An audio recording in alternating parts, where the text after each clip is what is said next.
Mi nombre es Hugo Rivera y les voy a comentar un poco del trabajo que hemos hecho junto a Carlos Nina, que consistía básicamente en la determinación de la dosis asociada a la radiación ambiental en la ciudad de La Paz. Tanto Carlos como yo pertenecemos a la carrera de física y al Instituto de Investigaciones Físicas de la Facultad de Ciencias Puras y Naturales de la Universidad Mayor de San Andrés. Entonces, en esta presentación les voy a comentar un poco del trabajo que hemos hecho. Como pueden ver ahí, bueno, del título, el trabajo consistió en determinar la dosis ambiental asociada a la radiación natural que se encuentra en la ciudad de La Paz, ¿no? Obviamente en ciertos sitios donde hemos hecho las medidas experimentales.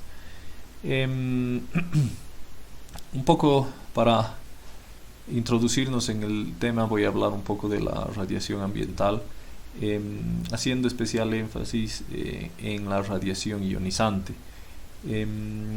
Quizás ustedes están familiarizados con el tema de la radiación electromagnética y saben que por ejemplo las ondas de radio o la luz visible o la luz ultravioleta o la luz infrarroja, entre otras, son ejemplos de radiación electromagnética.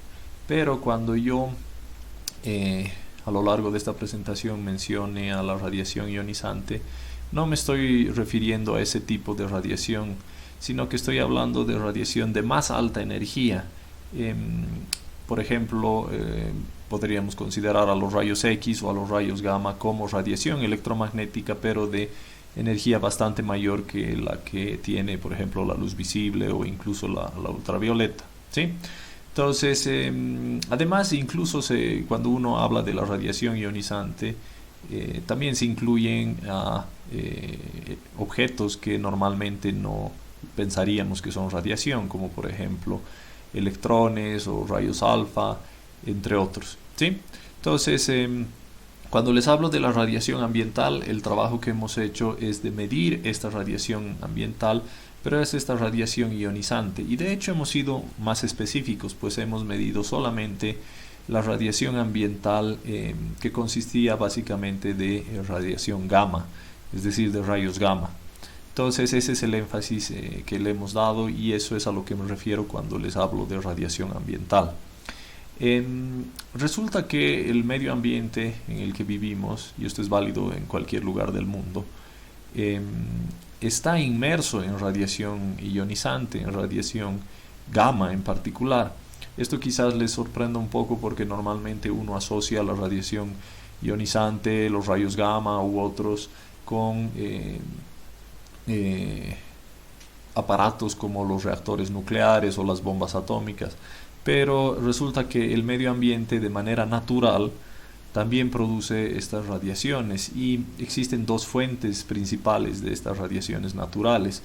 Una de ellas son los rayos cósmicos, que son partículas muy energéticas que provienen del espacio, que llegan sobre nuestra atmósfera y producen esta radiación ionizante.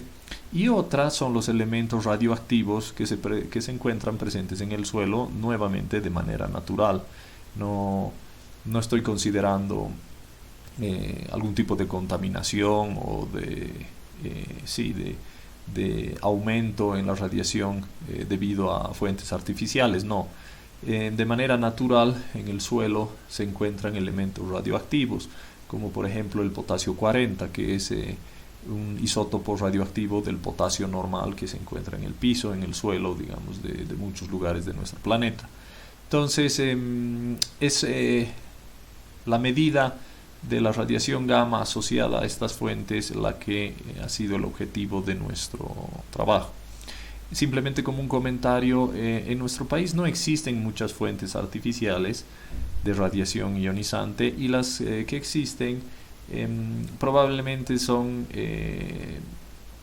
no sé hasta qué punto, pero me animaría a decir quizás en su totalidad, son producidas o se utilizan en instituciones médicas o en hospitales o en sí, establecimientos médicos que por ejemplo, tratan el cáncer o utilizan aparatos como los rayos X, que son bueno, bastante más comunes, ¿no?, que otras fuentes. Pero bueno, eso es simplemente como un comentario, no ha sido el objetivo de nuestro trabajo. Probablemente saben que bueno, esta radiación ionizante puede ser nociva para nosotros los seres humanos y bueno, para otros seres vivos también, pero no es la radiación ionizante que se encuentra de manera natural en los entornos que nos rodean. Normalmente, prácticamente nunca, alcanza una intensidad suficiente como para que sean peligrosas para los seres vivos, ¿sí?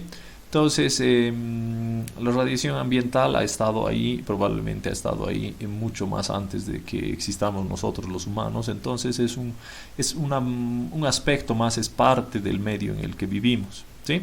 Ahora, de todas formas es interesante determinar cuáles son los niveles de radiación ionizante a los que estamos sometidos en nuestro día a día, especialmente o particularmente aquí en la ciudad de La Paz.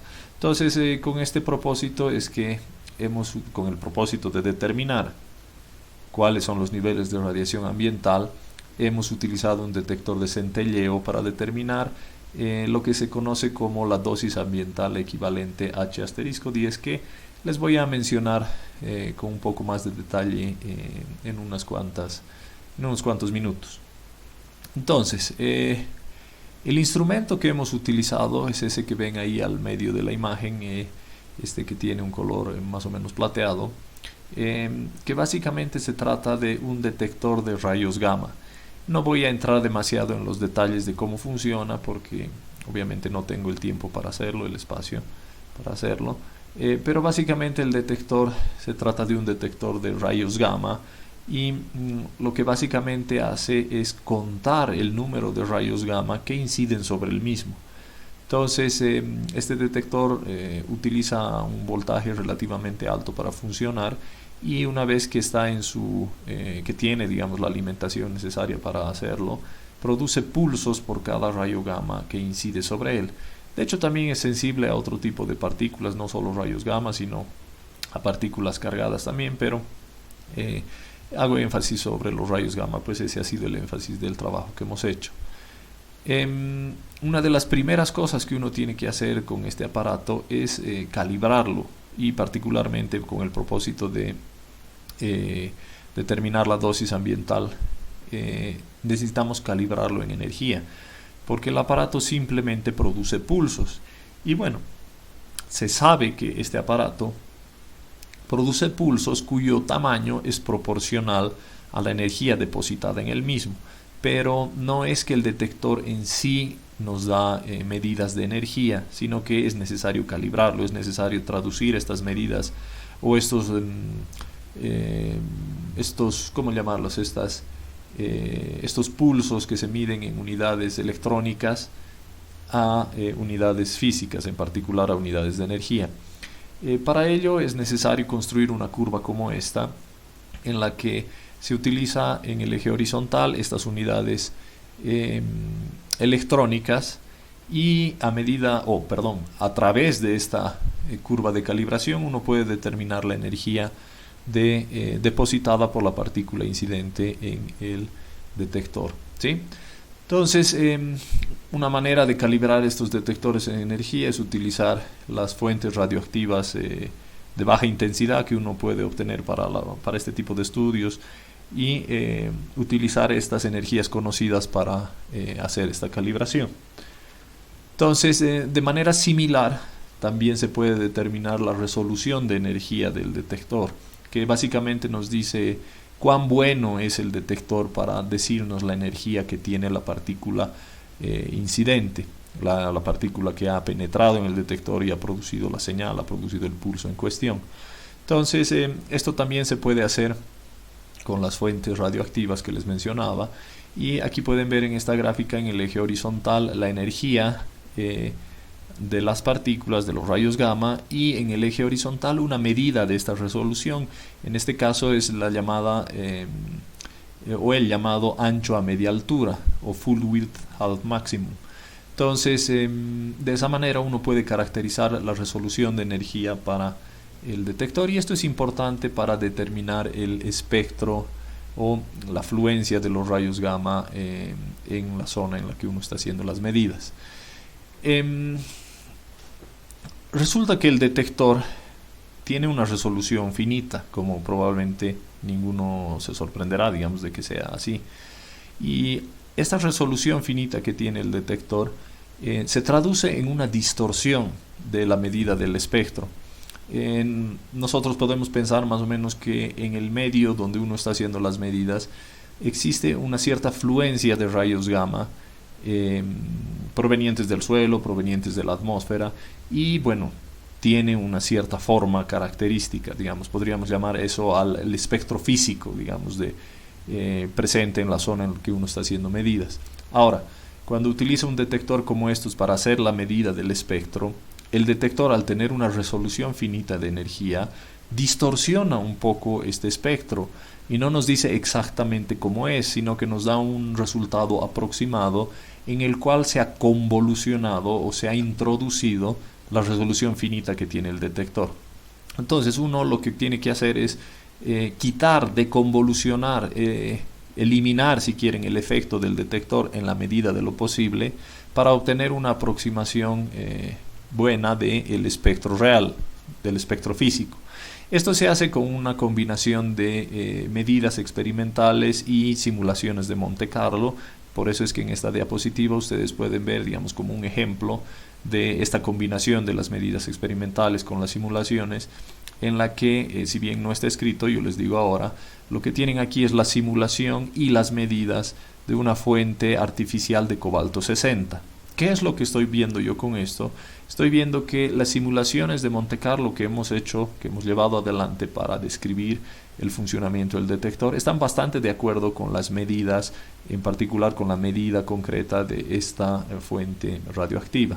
Y por lo tanto es como un aval, es como una prueba en la que uno somete a prueba, digamos, ve si las simulaciones que está haciendo están funcionando.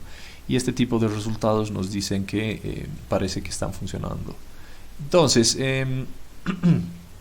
una vez que uno puede hacer esta deconvolución, extraer el espectro, extraer el efecto del detector del espectro físico, lo que queda por hacer es transformar este espectro en esta dosis ambiental equivalente que mencionaba al principio, este H10 asterisco.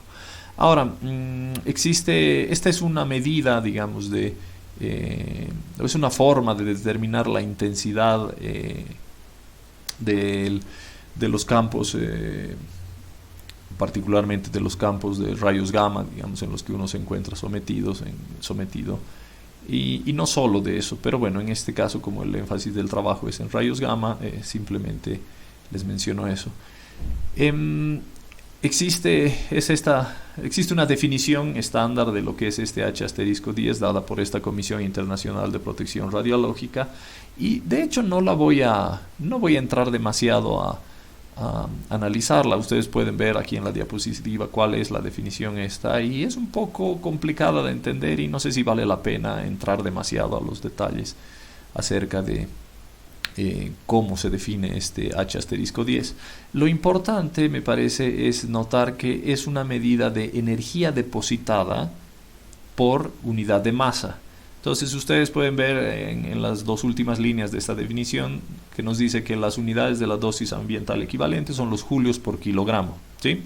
Y a pesar de que no está escrito ahí, cuando se toma en cuenta los efectos biológicos que puede tener esta energía por unidad de masa, se le da un nombre especial que se conoce como a la unidad, ¿no? A este cociente de julios por kilogramo, y el nombre que recibe esta unidad es el Sievert, que es el apellido de un físico médico o de uno de los pioneros, de uno de los primeros físicos médicos que se dedicó a este tipo de cosas, que bueno, llevaba ese apellido Sievert, ¿sí?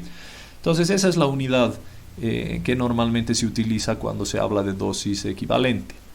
Ahora, para llevar adelante o para poder encontrar los coeficientes de conversión que se necesitan para ir del espectro a este H*10, se necesita definir una esfera que se conoce como la esfera ICRU, que es un objeto idealizado. ¿Sí? Es decir, es una esfera que no existe en la realidad, es simplemente una idealización que nos permite alcanzar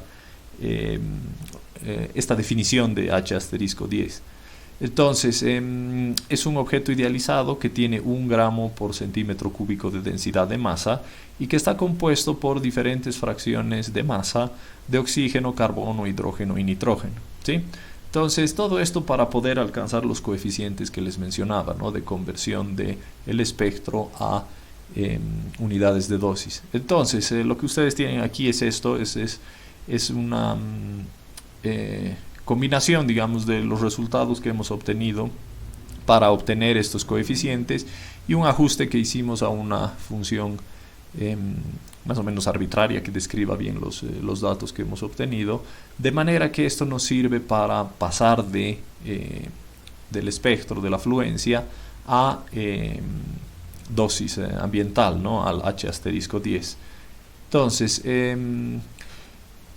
¿cómo procede entonces uno? Lo que hace es hace una serie de medidas experimentales en los sitios en cuestión, y aquí les muestro una gráfica de una de las medidas obtenidas.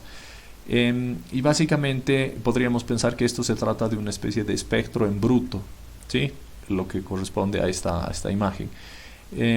Lo que obtenemos, digamos, es una medida, digamos, del espectro en un cierto sitio, donde se pueden incluso identificar la presencia de ciertos materiales radioactivos, ciertos elementos radioactivos, que de nuevo, insisto, están presentes de manera natural en el suelo, como por ejemplo el bismuto 214 o el potasio 40 que también les mencionaba, ¿no? Que lo tienen ahí al centro de la gráfica.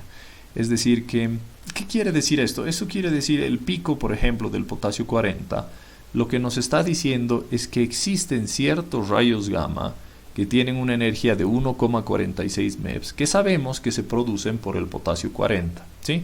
Porque recuerden que este detector es solamente, o lo hemos utilizado solamente para medir rayos gamma. No es que mide directamente la proporción o la presencia de potasio 40 o de bismuto o de otros, sino que mide los rayos gamma que sabemos se producen por esos distintos elementos. Y aquí en la medida experimental que les estoy mostrando tienen un ejemplo de uno de los espectros que se obtiene cuando uno utiliza el instrumento que les he estado mostrando. Entonces, lo que uno luego hace, espero que esté más o menos claro, digamos, toma uno de estos espectros, deconvoluciona el efecto de la resolución finita de energía que tiene el detector y luego transforma la fluencia que se obtiene para los rayos gamma a través de los coeficientes que les he mencionado cuando les hablaba de la definición del H10 y de la esfera ICRU, y lo transforma en un número, en un solo número, que es el H*10, que es una medida de la dosis ambiental equivalente. Nos dice cuánta radiación gamma existe en el lugar, tomando en cuenta los efectos biológicos y la penetración de esta radiación gamma en la materia, ¿sí? Entonces, hemos hecho una serie de medidas en 3 distritos de la ciudad de La Paz. Pueden ver ahí los resultados. Los valores que hemos obtenido son bastante típicos, digamos, del planeta, en el sentido que si ustedes agarran estos valores y los comparan con medidas hechas en otros lugares del mundo, van a ver que son bastante comparables a los que hemos obtenido. Obviamente, como en todo, existe cierta variabilidad, pero los valores, como les decía, son bastante típicos. Entonces, para concluir, ¿qué hemos hecho? Hemos determinado la dosis ambiental equivalente, este H*10, en diferentes sitios de la ciudad de La Paz. Para hacer eso hemos caracterizado el detector, hemos hecho ciertas medidas, hemos hecho simulaciones de Monte Carlo, hemos inferido los coeficientes necesarios para convertir la fluencia de rayos gamma a dosis ambiental y como les mencionaba, los valores que hemos encontrado son bastante típicos, digamos, cuando se los compara con otros lugares del mundo. El siguiente paso que quisiéramos tomar es en el futuro cercano de instalar una estación de monitoreo permanente, porque en este trabajo lo que hemos hecho es nos hemos movido en diferentes sitios de la ciudad de La Paz, hemos hecho una serie de medidas y las hemos hecho solo una vez. Lo siguiente que queremos hacer es establecer ciertas estaciones de monitoreo constante de esta radiación ambiental en algunos puntos de nuestra ciudad. Con esto me despido y bueno, les agradezco por su atención.